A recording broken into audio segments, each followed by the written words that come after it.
Assalamualaikum warahmatullahi wabarakatuh. Nah, kita jumpa lagi di sesi ini. Semoga Anda selalu dalam keadaan sehat walafiat, tak kurang satu apapun. Nah, untuk sesi ini kita akan belajar mengenai pendanaan jangka panjang dan instrumen keuangan lainnya. Nah, perencanaan kebutuhan finansial. Nah, dalam kebutuhan finansial ini tentu saja tidak semudah yang kita pikirkan. Kita harus merumuskan apa saja yang penting yang harus kita persiapkan.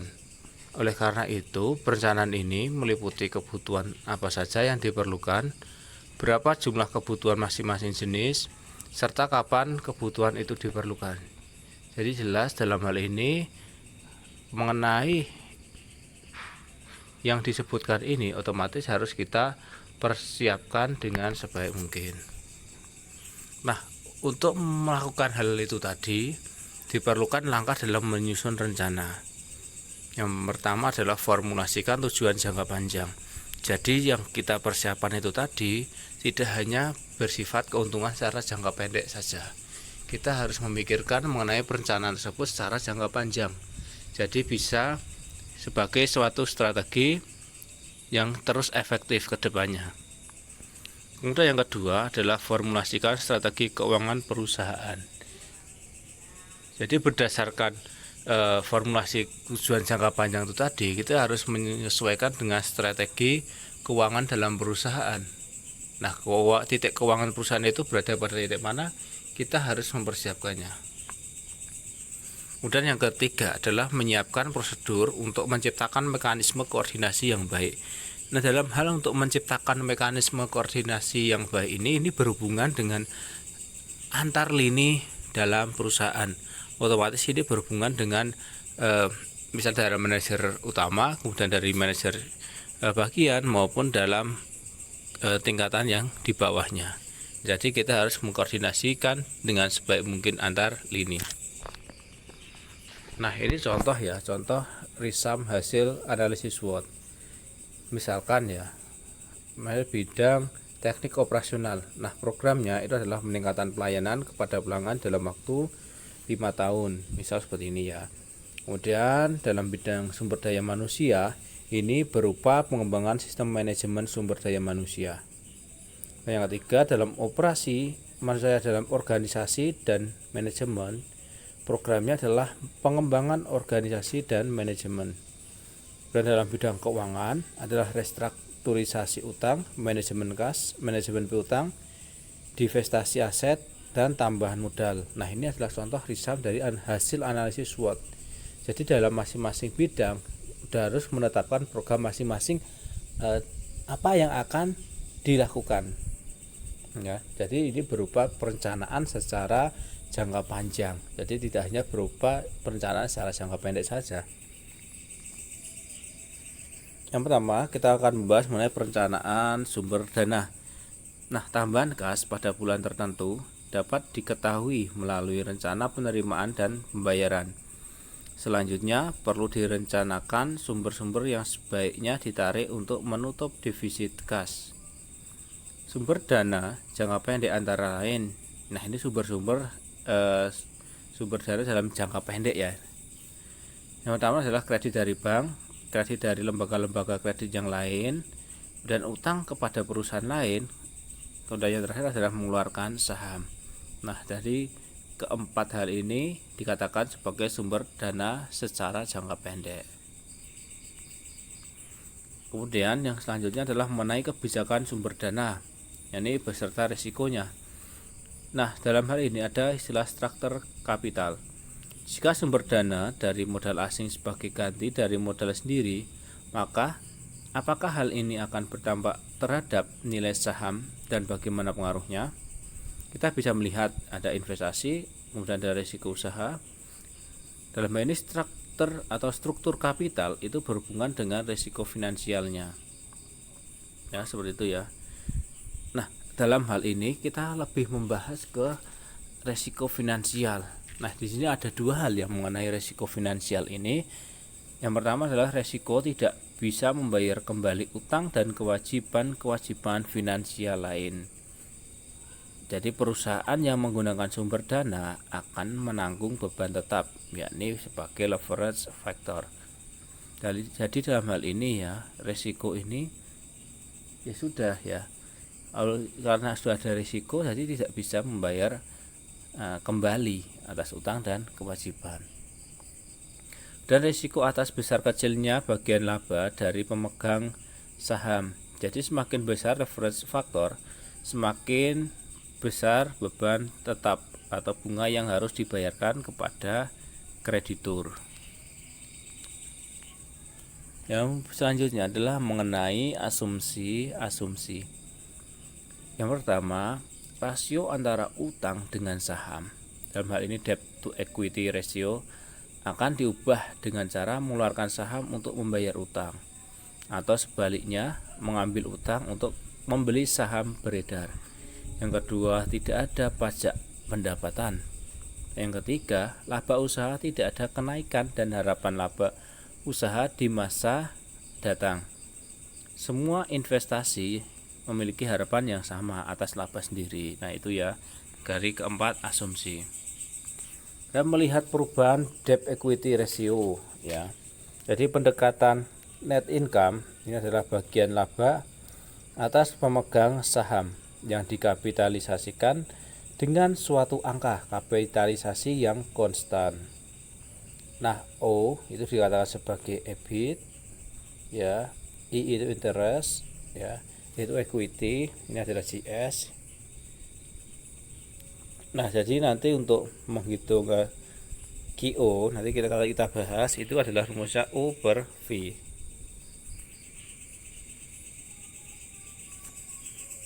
Nah, ini dalam O itu kan kita katakan sebagai EBIT. Nanti kita akan bahas EBIT itu apa. Kemudian V ini adalah nilainya ya. Nah, kemudian pendekatan net operating income. Dalam pendekatan ini tingkat kapitalisasi perusahaan adalah QO ya. Yang QO itu adalah kapitalisasi perusahaan, itu adalah konstan. Artinya bahwa nilai perusahaan atau biaya kapital perusahaan tidak dipengaruhi oleh perubahan struktur kapital. Nah, ini contohnya saja. Nanti untuk yang kedepannya kita akan mulai menghitung untuk nilai-nilai ini ya. Kemudian masalah kebijakan dividen. Nah, kebijakan perusahaan untuk membagi keuntungan kepada pemegang saham atau dividen ini membawa arti dua hal.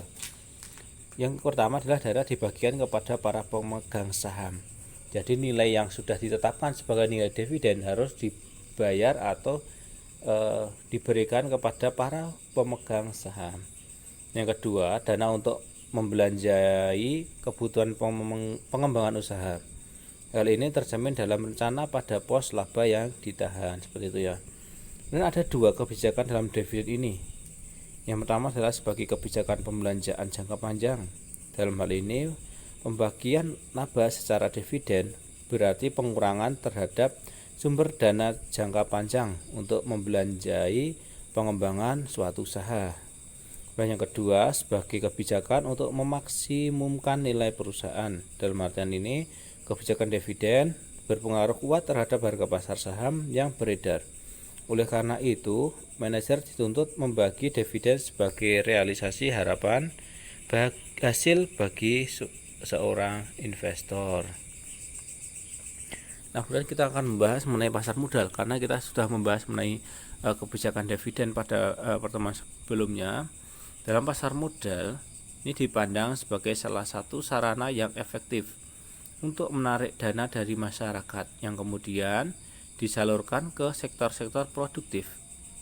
Manfaat bagi dunia usaha yang pertama adalah melalui pasar modal, perusahaan dapat memperoleh dana pinjaman atau obligasi, sekuritas kredit maupun dana equity atau saham. Dan yang kedua, manfaat bagi investor, yakni pasar modal merupakan sarana investasi yang dapat dimanfaatkan oleh masyarakat. Kemudian yang ketiga, manfaat bagi penunjang pasar modal. Jadi berkembangnya pasar modal, maka lembaga-lembaga penunjang pasar modal menuju profesionalisme dalam memberi pelayanan yang sesuai bidangnya. Dan manfaat bagi pemerintah adalah pasar modal merupakan salah satu sarana dalam memobilisasi dana masyarakat guna membantu pembiayaan dana pembangunan. Nah, seperti itu ya mengenai pasar modal. Portofolio ya, jadi secara harfiah memiliki arti sekumpulan surat-surat ya seperti namanya ya. Jadi teori portofolio ini dikembangkan oleh Harry Markowitz pada tahun 1952 dan esensinya jika menginvestasikan dana ke dalam surat berharga tidak cukup hanya memiliki satu macam surat berharga saja, tetapi harus memiliki lebih dari satu jenis surat berharga agar resikonya dapat dikurangi. Sekuritas. Nah, sekuritas atau efek adalah surat berharga yang dapat diperjualbelikan di pasar modal, baik di pasar modal primer maupun sekunder. Nah, jadi sekuritas ini terdiri dari dua hal. Yang pertama adalah saham dan obligasi. Saham jelas ialah tanda penyertaan modal pada perseroan terbatas atau PT. Nah, biasanya itu berupa bonus, pegawai, dan preferan. Nah, obligasi adalah surat tanda peminjaman uang yang mempunyai jangka waktu tertentu, biasanya lebih dari 1 tahun. Jadi obligasi itu juga bagian dari surat berharga. Nah, jangka waktunya itu adalah lebih dari 1 tahun. Nah, ini ada yang ketiga adalah opsi, adalah surat perjanjian atau kontrak antara penjual opsi dengan pembeli, di mana penjual menjamin adanya hak dari pembeli opsi. Dan futures adalah bentuk sekuritas derivatif lain selain opsi yang cukup banyak dikenal investor. Pembeli dan penjual kontrak mempunyai kewajiban untuk melaksanakan kontrak tersebut apabila kenyataannya terjadi di kemudian hari, untung maupun rugi. Nah, kontrak futures itu adalah pihak pembeli itu kepada perusahaan broker misalnya ya, kemudian ke lantai bursa, misalnya bursa, kemudian ini bisa ke lembaga clearing, kemudian menjamin broking offers delivery. Kemudian ada pihak penjual itu kepada perusahaan broker. Nah, ketemunya itu di tengahnya itu ada di lantai bursa. Dan yang kelima adalah forward. Ini adalah mekanisme perdagangan di mana pihak penjual dan pembeli bernegosiasi untuk menandatangani kontrak tertulis yang berisi kesanggupan kedua pihak untuk memperjualbelikan suatu komoditi pada tingkat harga tertentu. Pihak pembeli atau long position, kemudian ada market maker, bank investasi, dan pihak penjual tadi short position. Yang keenam adalah swap. Equity swap merupakan rencana arus kas di masa yang akan datang yang dipertukarkan antara dua counterparties. Salah satu arus kas ini akan secara khusus didasarkan pada suatu tingkat bunga acuan. Aplikasinya, yakni secara khusus equity swap dimaksudkan dalam rangka untuk menghindari biaya-biaya transaksi termasuk pajak. Karena kita tadi sudah berbicara mengenai portofolio, nah penilaian kinerja portofolio ini, evaluasi kinerja portofolio akan terkait dengan dua isu utama, yaitu yang pertama adalah evaluasi apakah return yang telah dibentuk mampu memberikan return yang melebihi return portofolio lainnya yang dijadikan benchmark. Dan yang kedua, evaluasi apakah return yang diberikan sudah sesuai dengan tingkat risiko yang harus ditanggung. Nah, ada beberapa faktor yang diperhatikan. Yang pertama adalah tingkat risiko. Jadi semakin tinggi tingkat risiko, maka semakin tinggi pula tingkat return yang diharapkan. Dan yang kedua, periode waktu. Seperti halnya risiko, faktor yang waktu juga akan mempengaruhi tingkat return portofolionya. Dan yang ketiga, penggunaan benchmark yang sesuai atau relevan. Dan yang terakhir adalah tujuan investasi. Yakni tujuan investasi yang berbeda akan mempengaruhi suatu kinerja. Nah, itu tadi yang mengenai dasar-dasar kita yang kita belajar mengenai perencanaan keuangan. Jadi kita juga harus mempelajari mengenai bentuk-bentuk portofolio. Ini nanti masih teori, yang pertemuan-pertemuan selanjutnya kita akan belajar mengenai contoh soalnya. Oke, cukup sekian materi yang saya berikan. Kita jumpa lagi di next video. Cukup sekian. Wassalamualaikum warahmatullahi wabarakatuh.